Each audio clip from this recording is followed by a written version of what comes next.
ஆ, குளிச்சிட்டீங்களாங்க? கொடுங்க. ஆ? ஏங்க என்னங்க 3 பேருக்கு மேட்சிங் மேட்சிங் ட்ரெஸ்ஸா? ம், ஆமாங்க. இன்னையோட நம்ம பிரச்சனை எல்லாம் முடிவுக்கு வரப்போகுது. அந்த சந்தோஷம். 3 பேரும் ஒரே கலர்ல உடுப்பு போட்டு போலாம், சரியா? பிரச்சனை முடிவுக்கு வருது சரி. ஆனா டெஸ்டுக்கு நீங்களும் சரவணனும் எதுக்கு? எனக்கு தானே டெஸ்ட் எடுக்க போறாங்க. நான் அஞ்சலி மீனாட்சி போதுமேங்க.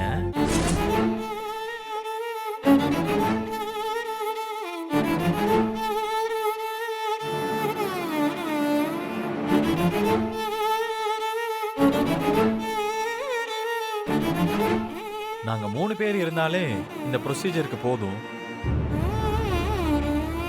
நீங்க தேவையில்லை. அஞ்சலி மீனாட்சி வரட்டும், நான் போறேன். ஏங்க போறேன்னு சொல்றீங்க? அஞ்சலியும் மீனாட்சியும் உங்களுக்கு போதுமா?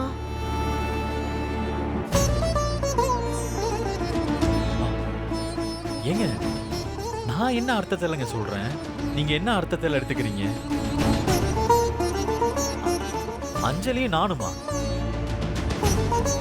இனிமே எத்தனை ஜென்மம் எடுத்தாலும் என் முத்தழகோட அன்பை மீறி என்னால எந்த ஒரு பொண்ணையும் யோசிக்க கூட முடியாது. நம்புங்க. நான் பிளட் டெஸ்டுக்காக ஹாஸ்பிட்டல் போறத பத்தி பேசினேன். நீங்களும் பையனும் வந்தா எனக்கு ஒரு ப்ராப்ளமும் இல்லை. ஆனா குழந்தைய ஹாஸ்பிட்டல் கூட்டிட்டு போறதுல எனக்கு விருப்பம் இல்லைங்க. வீணா தேவையில்லாம இன்ஃபெக்ஷன் தான் வரும். அவனோட நீங்க வீட்டுல இருந்தீங்கன்னா நான் போயிட்டு வந்துடலாம்னு நினைச்சேன். ஹலோ, என்ன ஒண்ணுமே நடக்காதப்போ இவ்ளோ சீரியஸ் ஆகுறீங்க?